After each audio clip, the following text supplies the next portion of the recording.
What's happening, guys? Cap over here, and I hope you guys had some great holidays, some awesome food, some better drinks, you know, cerveza, por favor, uno más, and yada yada yada. But most importantly, on the cheesy note, you know, pretty much lactose intolerant. I hope you guys spent it with the people that you love. Shout out to those people. I know I spent it with my grandma and uncle, who I haven't seen since I was 8. So it's been a long time, so I was super hyped about these holidays. And that's where Pokemon sort of took, like, you know, it sort of fell down quickly on the ladder when my grandma and uncle were around. So they're going to be sticking around for a month. And yeah, so anywho, sidetracked. Week 3 of the SBN, Q in the intro, yada yada yada. You know, this is against Omega, coach of the Chicago Carracostas. There we go, nice. Said it properly. It took me so long. Air 5, guys. Air 5. All right. Anywho, cue in the intro. All right, so that was pretty much like a minute of rambling. And yeah, so anywho, this is a big match. This is a really big match. This is an in-division battle against 2 undefeated teams, Omega being one and myself being the other. As you can tell, two girls over there. We're looking pretty good. We're looking pretty fine. And Omega has a really scary team. Fortunately for me, Charizard X and Scizor really have a great matchup against him. And what really works in his favor is Nidoqueen, Qwilfish, and Hariyama. Those 3 things are pretty scary to my team. And yeah, so boy, he brought in all the threats too. Like, he brought in Mega Altaria, I don't know what it is. He brought in Qwilfish, Nidoqueen. Nidoqueen actually puts in a lot of work against my team, so I was really prepping for that. I have an Assault Vested Rotom just to take on Nidoqueen. Assault Vest and Rotom actually does decently well if it's not packing any like any dark moves. So I was like, you know what, he's not packing it. He's not real. That's because, you know, Stab, Sludge Wave is resistant to Rotom, and Earth Power does nothing because of Levitate. So I'm like, you know what, we're slapping on that Assault Vest, and we're just hoping for the best. We got Hidden Power Ground, so he ain't gonna see what's coming. He ain't gonna see. It's like big poopy vest, Rotom floating around. He's like, oh, yo, what's up, man? What's up? You down in my hood? We're gonna take you down. Yeah, so anywho, well, getting a little rowdy there. Scizor, that's just a good Mon against his team. Ditto, he's a really great Mon. So like Nidoqueen, Mega Altaria, Hariyama, Weavile, Delphox, all great things I can use my ability Imposter and really take advantage of and sort of shift the tide in my favor in terms of that. So Ditto's got a really big role in this. It just depends on when I need to bring it in. It's a great revenge killer, and it puts a lot of pressure on his team. I brought in Charizard just because it takes on Kartana. I don't want to lose to Kartana. Kartana does absolutely no damage to it, and this is a Swords Dance variant, and the reason why I brought that was because I don't really need Dragon Dance. I just need power. I just need a +1 attack. He had Qwilfish, so I'm like, you know what, he's probably going to bring Qwilfish to counter Charizard X, and if he doesn't, then +2 it is. +2 Charizard X just does so much damage to his team, and just looking at it already, we got a really good advantage with Charizard X. Mega Altaria doesn't really take it that well. I think it is a 2-8 KO if it is a bulky Altaria, so that sort of works out in our favor. But anyway, we'll just get this battle on its way. And I figured, you know what, the best lead off over here is, you know, I want to get up my rocks. Weavile's there, Delphox is there. He doesn't have any Rapid Spinner, so I'm like, gonna get up my hazards. That's gonna be awesome. That would be swell. If it's Mega Altaria, then well, that sucks, because Mega Altaria is relatively unknown, and what do you know, it's Mega Altaria, the Pillow Pet. So I'm like, you know what, I'm clicking Sludge Bomb.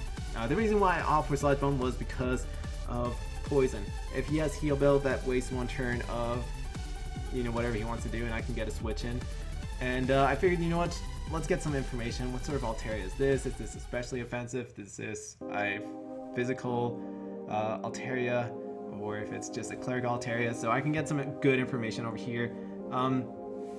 He's only doing like 50% to my Moly, so it's something that I can live with. Moly doesn't really have much to do. It counters Qwilfish relatively well.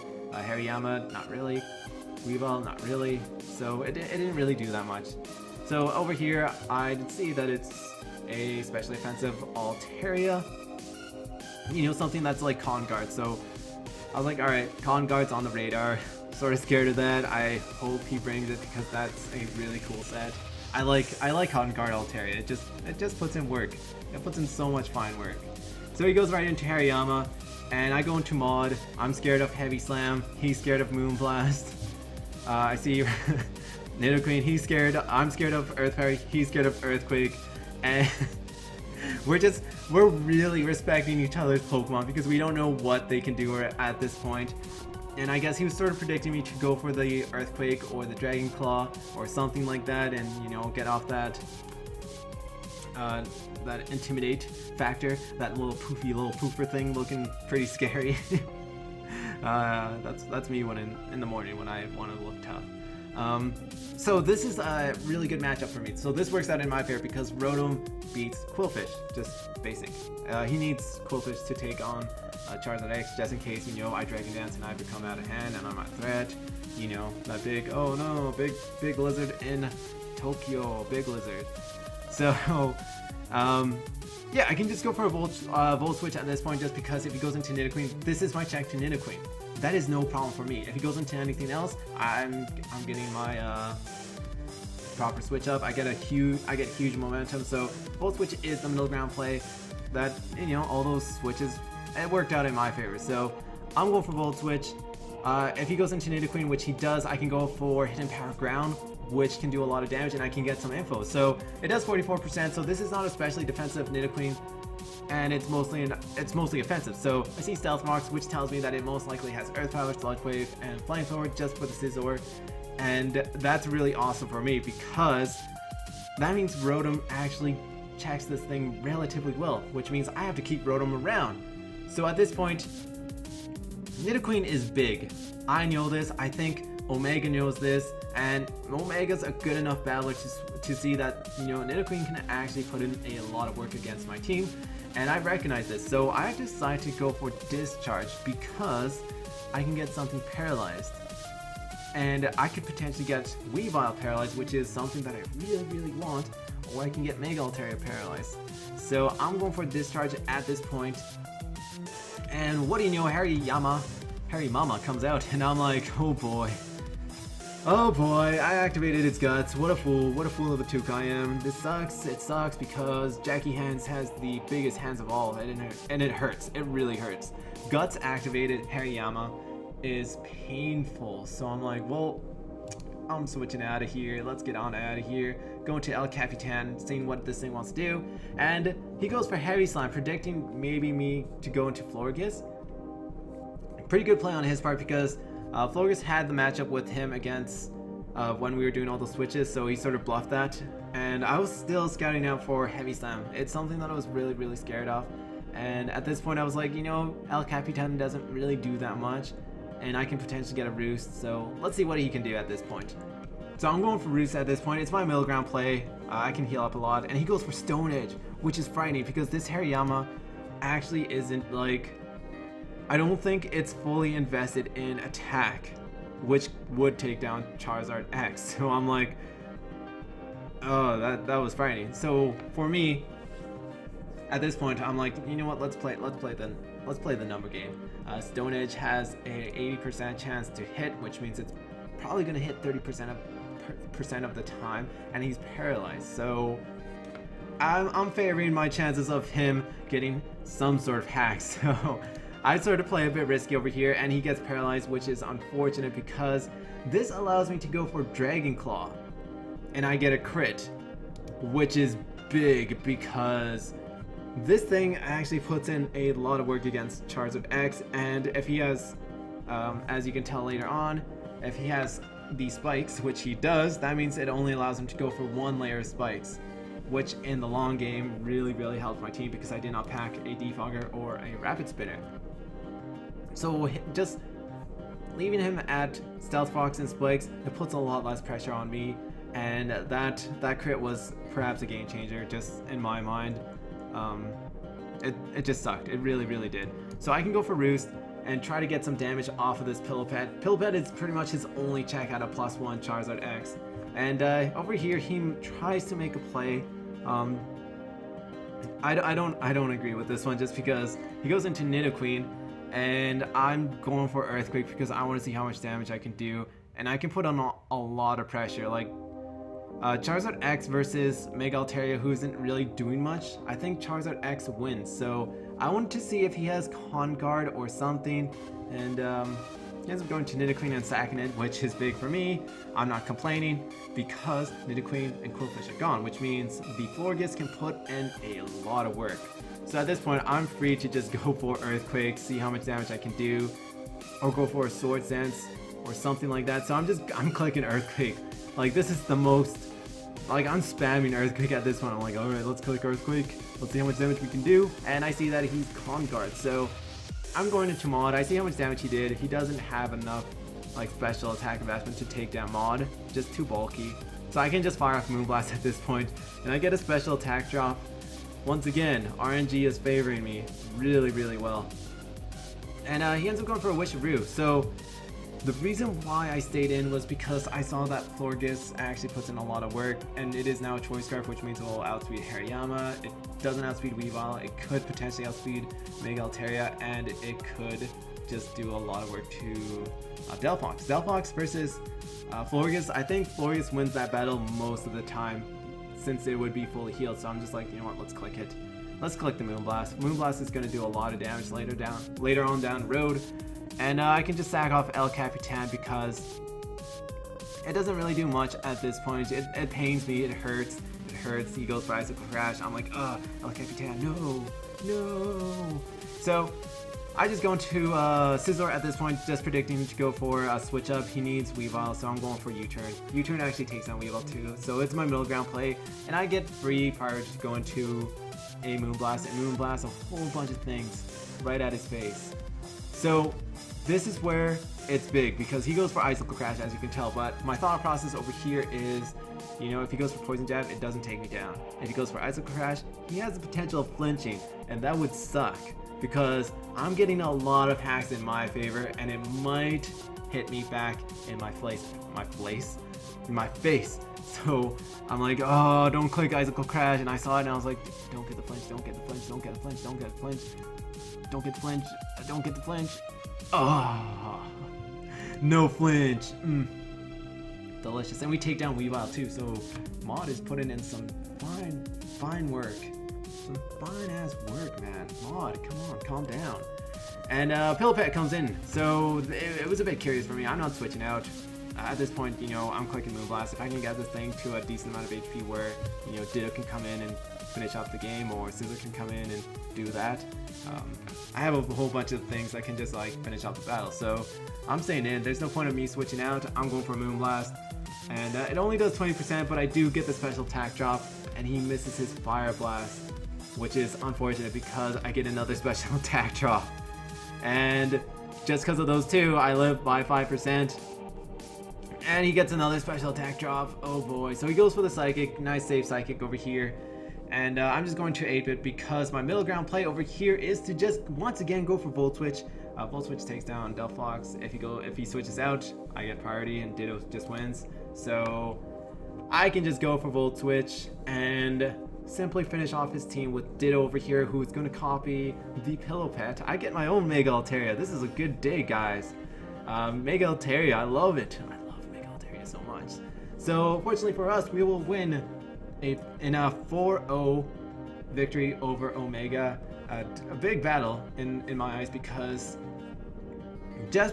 of the division, the in-division matchup. So we have 2 victories in our division compared to, I think, 1-1. So we're looking pretty fun at this point with 2 big victories. The reason that they're so big is just because they are in-division battles, which is big, because if it does come down to that, that means, you know, I do have it in my favor. And we already won half of the in-division game, so it's a lot less pressure off my shoulders and more pressure onto them. So that's something that I'm really, really, really happy about. And in terms of what we are doing, like, I guess this might be like our last battle for the SBN for this year, just because it is like it's pretty close to the end of the year, and then next year will be, you know, 2017. Seems a bit odd. but that's when we'll continue on to week 4 and then week 5 and week 6 and then, you know, into numeric order, as people like to say. Or as like people like to count, I guess. As people like to count 1, 2, 3. So we'll move into the season, or into the brand new year, looking a bit spiffy with a little swagger, guys. A little swag of blue over here, looking nice, nice and swaggy. But yeah, yeah. Anywho, I'm pretty happy where we're at right now. In terms of like the team composition and whatnot, there's things I'm still looking at and things that I'm still like, you know, trying to play off of. Feel free to click at this point. I'm just going to be rambling on a bit about the team, just sort of because it is the end of the year, and I feel like I need to do a bit of a summary in terms of the SwaBlus. Yeah, the Toronto SwaBlu Jays. Just because I feel like I need to do that. In terms of the team itself, the team, I'm really happy with its performance. You know, with 3-0, it looks pretty nice, but there's so many things that I like and don't like, and it's a weird like compromise, because, for example, I'm really loving the Rotom. I like Rotom. I like what it does. It's really unpredictable. It's surprisingly bulky. It can take some good hits. It's just not that powerful. And then there's Seismitoad, which is just good overall, but it has a times 4 weakness to grass. So there's something like that's always lingering. But it complements a lot of Pokemon so well, and Water Absorb is so nice. But there's other Pokemon out there that can really improve the team. The thing is, I don't know if I want to do it, because right now the chemistry on this team is really good.